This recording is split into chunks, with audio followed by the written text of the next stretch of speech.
নমস্কাৰ মই কুলেন কলিতা এজন এমপিডব্লিউ স্বাস্থ্যকৰ্মী লগতে কোভিড ভ্যাকচিন সেন্টাৰৰ এজন ভেৰিফায়াৰ আজি মই আপোনালোকৰ ওচৰলৈ এটা অতি ভাল খবৰ লৈ আহিছো আৰু হেতু হৈছে যে আমাৰ স্বাধীনতাৰ ৭৫ বছৰ পূৰ্তি উপলক্ষে আজাদী কা অমৃত মহোৎসৱৰ অংশ হিচাপে সকলো ১৮ বছৰৰ ঊৰ্ধ্বৰ প্ৰাপ্তবয়স্ককে ওচৰৰ স্বাস্থ্য কেন্দ্ৰত চৰকাৰী স্বাস্থ্য কেন্দ্ৰত বিনামূলীয়াকৈ তৃতীয় পালি বা প্ৰিকশন ডোজ বা বুষ্টাৰ ডোজ দিয়াৰ কথা মাননীয় প্ৰধানমন্ত্ৰী তথা কেন্দ্ৰ চৰকাৰে ঘোষণা কৰিছে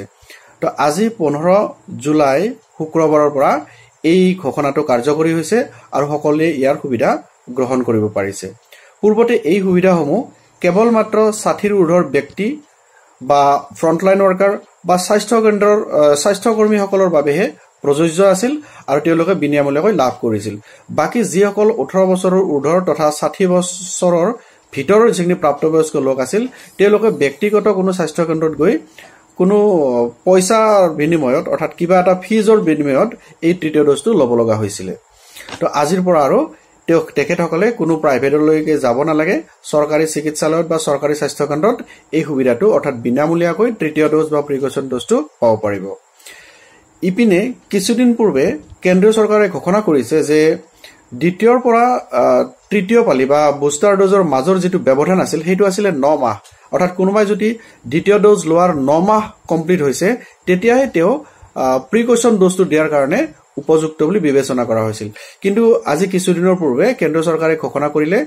যে ৯ মাহৰ পৰিৱৰ্তে ৬ মাহ কমপ্লিট হলেই অৰ্থাৎ দ্বিতীয় ডোজৰ পৰা ৬ মাহ কমপ্লিট হলেই তেখেতে তৃতীয় ডোজটো বা প্ৰিকশন ডোজটো বা বুষ্টাৰ ডোজ আপোনালোকে যি বুলি কয় এটো ল'ব পাৰিব এতিয়া কথা হল যে আমি যেটো ফেস কৰো মানুহৰ যেটো উৎসুকতা সেই উৎসুকতা লৈ মই ক'ব বিচাৰিছো যে আপোনালোকে কি লৈ আহিব যে প্ৰিকশন ডোজটো দিয়াৰ সময়ত আপোনাৰ কিবা ডকুমেন্টছ লৈ আহিব লাগিব নেকি তো হেতু সকলোৱে সোধা প্ৰশ্ন এটা মই ক'ব বিচাৰিছো যে আসলতে প্ৰথম ডোজ বা দ্বিতীয় ডোজৰ সময়ত আপোনালোকে যেটো মোবাইল নম্বৰ ব্যৱহাৰ কৰিছিল সেই মোবাইল নম্বৰটো অকল লৈ আহিব বাকি একো আপোনালোকে লৈ আহিব নালাগে কিন্তু কেতিয়াবা কি হয় যে কোনোবাই হয়তো মোবাইল নম্বৰটো পাহৰি গল বা কোনটো দিছিল মনত পেলাব পৰা নাই বা হয়তো তেখেতৰ কাৰণে কোনোবা বেলেগে এটা মোবাইল নম্বৰ হয়তো যোগান ধৰিছিল তো তেনেকুৱা ক্ষেত্ৰত কি কৰিব আপোনালোকে যিখন সেকেন্ড ডোজৰ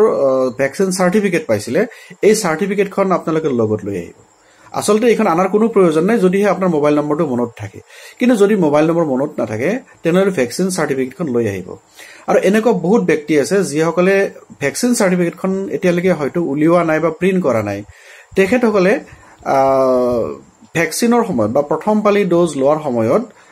যি ভোটাৰ কাৰ্ড বা পান কাৰ্ড বা আধাৰ কাৰ্ড বা ৰেশন কাৰ্ড যি ডকুমেন্টছ নহওক আপোনালোকে যে দিছিলে সেই ডকুমেন্টটো লগত লৈ আহিব কাৰণ আমি যেতিয়া আপোনাক তৃতীয় ডোজটো দিবলৈ যাম বা দিব খুজিম আপোনালোকক তেতিয়া আমি কিবা এটা ডকুমেন্ট লৈ পেলাই আপোনালোকক মানে ভেৰিফাই কৰিব লাগিব কাৰণ আপোনাৰ ডিটেইলিং খিনি অৰ্থাৎ ডিটেইলছ খিনি যদি আমি সাৰ্চ কৰিব লাগে নেটৰ পৰা তেতিয়ালে কিবা এটা নহয় কিবা আমাক এটা চিন লাগিব যাৰ কাৰণে আপুনি তৃতীয় ডোজটো পাব পাৰে তো এক নম্বৰ আৰু অতি সহজ আপোনাৰ উপায়টো হৈছে মোবাইল নম্বৰটো গতিকে এইটো লৈ আহিব বাকি একো লগত লৈ আহিব নালাগে আপোনালোকে গতিকে এতিয়া আৰু আপোনালোকৰ ৰৈ থকাৰ সময় নাই ইতিমধ্যে বহুতেই আমাক প্ৰশ্ন কৰি আছিলে যে আমি তৃতীয় ডোজটো ল'ব হৈছিলে প্ৰাইভেটত আমি টকা খৰচ কৰি ল'ব লাগে আমি নলও নেকি তো এনেকুৱা বিভিন্ন প্ৰশ্নৰ সন্মুখীন আমি হৈছিলো সকলোৱে গতিকে এতিয়া একদম খোলাখুলিকৈ আমি ক'ব বিচাৰিছো যে আপোনালোকে তেনেকুৱা সিদ্ধান্ত ল'ব নালাগে নলও বুলি ক'ব নালাগে প্ৰত্যেকই লওক তৃতীয় ডোজটো বিনামূলীয়াকৈ লওক আৰু আগতে যেনেকৈ লৈছিল তেনেকুৱাকৈ সদল বলে ভ্যাকচিন চেণ্টাৰলৈকে আহক আৰু আমি আপোনালোকক এই তৃতীয় ডোজটো দিবলৈ পালে অতি সুখী হ'ম কাৰণ আমাৰ অসম বা ভাৰতবৰ্ষ যেতিয়ালৈকে এই কোভিডৰ তৃতীয় ডোজটো মানুহে ল'ব তেতিয়ালৈকে আমি সুৰক্ষিত বুলি নিজকে বিবেচনা কৰিব পাৰিম চাওক আৰু কিছুমান প্ৰশ্নৰ আমি সন্মুখীন হওঁ যে এই যে কোভিডৰ ভ্যাকচিন বিলাক আমি লৈছো তাৰ পিছতো বহুত পজিটিভ ওলাইছে মানুহৰ গতিকে আমাৰ ভ্যাকচিন বিলাক লৈ কিবা লাভ হ'ব নেকি তো চাওক কোভিড যেটো বেমাৰ বা কোভিড-19 যেটো বেমাৰ এটো সম্পূৰ্ণ নতুন বিজ্ঞানীসকলৰ বাবেও নতুন আৰু আমি ভুক্তভোগীসকলৰ বাবেও নতুন ইয়াৰ কোনো ঔষধ মানে পৰ্যাপ্ত ঔষধ আজিলৈকে আৱিষ্কাৰ হোৱা নাই কেৱল ৰোগটো হোৱাৰ পিছত ইয়াৰ যিবিলাক লক্ষণ থাকে এই লক্ষণ ভিত্তিক যিবিলাক ট্ৰিটমেন্ট আছে সেই ট্ৰিটমেন্ট বিলাকে কৰে যেনেকৈ অক্সিজেন লেভেল কমি গ'লে অক্সিজেন ছাপ্লাই দিব, বা তাতকৈ বেছি বেয়াৰ পিনে গ'লে হয়তো ভেণ্টিলেশ্যন দিব, জ্বৰ উঠিলে পেৰাচিটামল দিব। এনেকুৱা যি ধৰণৰ মানে লক্ষণ ভিত্তিক চিকিৎসা থাকে এই চিকিৎসাবিলাকে কৰা যায়। গতিকে আমি ইয়াৰ পৰা বাচি থাকিবলৈ কি কাম কৰিম? তো মনত ৰাখিব যে যেতিয়া আমাৰ বেমাৰ হয় তেতিয়া আমি ঔষধ ল'ব লাগে,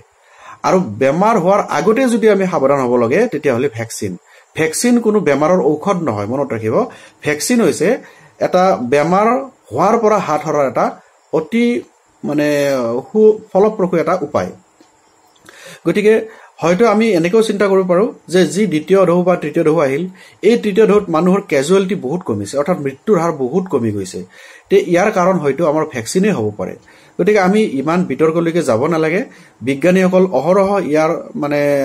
গৱেষণাত ব্ৰতী হৈ আছে। তেখেতসকলে আমাক তাৰ ৰিজাল্টবিলাক কৈছে যে আমি এই 3টা ভেকচিনৰ ড'জ যদি লওঁ আমাৰ দেহত হয়তো কভিডৰ ভাইৰাছ সোমাব পাৰে, আৰু সোমালে আমি পজিটিভ দেখা পাম, কিন্তু ভাইৰাছটোৱে হয়তো আমাৰ দেহত ইমান বেছি মানে হেৰি কৰিব নোৱাৰে, আক্ৰমণ কৰিব নোৱাৰে। তাৰ কাৰণে আমাৰ এটা প্ৰতিৰোধ ব্যৱস্থা আমি তাত সোমাই দিছোঁ এই ভেকচিনৰ জৰিয়তে। গতিকে যিহেতু ভাইৰাছ সোমাবই, আমি তাক বাধা দিব নোৱাৰোঁ, কাৰণ আমাৰো কিছুমান দোষ আছে। আমিনো কেতিয়া চেনিটাইজ কৰোঁ, আমি কেতিয়ানো মাস্ক লগাওঁ, কেতিয়া আমি হাত ধোৱাৰ ব্যৱস্থা কৰোঁ, এইবিলাক আমি এতিয়া আৰু পাহৰি পেলাইছোঁ। গতিকে ভাইৰাছটো সোমাবই, আছে আমাৰ পৰিৱেশত ভাইৰাছটো আছে, আমাৰ দেহত সোমাবই। গতিকে সোমোৱাৰ পিছত তাক যদি প্ৰতিহত কৰিব লাগে তেনেহ'লে আমাৰ দেহত এই ভেকচিনটোৱে আমাৰ এটা প্ৰতিৰোধ ব্যৱস্থা গ্ৰহণ কৰিব বা প্ৰতিৰোধ ব্যৱস্থা গঢ়ি তুলিব। এই প্ৰতিৰোধেই হয়তো আমাক মৃত্যুৰ পৰা বচাব পাৰে। গতিকে আমি বিতৰ্কলৈ নগৈ ভেকচিনৰ 3টা ড'জ লোৱাটোৱে আমাৰ বুদ্ধিমানৰ কাম হ'ব। গতিকে মই সকলোকে অনুৰোধ জনাব বিচাৰিছোঁ যে ভেকচিনৰ 3য় ড'জ ল'বলৈ আপোনালোকে পিছ পৰি নাথাকিব, সদল বলে আহক, ভেকচিন চেণ্টাৰলৈকে আহক। আমি আপোনালোকক সহায় কৰিবলৈ সকলো সময়তে সাজু থাকিম। মোৰ নিচিনা বা আমাৰ নিচিনা সকলো মানে ANM বাইদেউসকল বা ভেৰিফায়াৰ দাদাসকল যে থাকিব, আপোনালোকক মানে সহায় কৰিব। যদি কিবা অসুবিধা পায় যে আগত প্ৰথম বা দ্বিতীয় ড'জ লওঁতে যদি কিবা টেকনিকেল প্ৰব্লেম আছিল, সেই কথাবিলাকো আপোনালোকে কওক, যাতে চাৰ্টিফিকেটখন ভালদৰে আপুনি পাব পাৰে। আৰু এইটোতো নিশ্চয় জানে যে কোনোবাই যদি কোভিচিল্ড ভেকচিন লৈছিলে তেওঁ কোভিচিল্ডে ল'ব লাগিব, কোনোবাই যদি কোভেক্সিন লৈছিলে তেওঁ কোভেক্সিনে ল'ব লাগিব। গতিকে আমি ভেকচিনৰ কোনটো ভেকচিন ল'ম কি ল'ম এইবিলাকৰ বেছি আমি ডিটেইলছত আমি ইমান ভাবাৰ দৰকাৰ নাই, কাৰণ আমি আপোনালোকৰ মোবাইল নাম্বাৰটো দেখিলেই গম পাম যে আপোনালোকে কি ভেকচিন লোৱাৰ আচলতে দৰকাৰ। তো মই আজি এইখিনিয়ে ক'লোঁ যে চৰকাৰে দিয়া সুবিধাবিলাক আমি এতিয়া গ্ৰহণ কৰিব লাগে। আপোনালোকে ওলাই আহক আৰু ভেকচিন লওক আৰু সুস্থ থাকক। যদিও আমি পাহৰি পেলাইছোঁ, তথাপিও আমি নিশ্চয় ক'ম যে আপোনালোকে সামাজিক দূৰত্ব বজাই ৰাখক, হাত ধুৱক, চেনিটাইজাৰ লগাওক আৰু মাস্ক লগাওক। তেতিয়াহে আমি নিজকে সুৰক্ষিত বুলি পৰিগণিত কৰিব পাৰিম। ধন্যবাদ।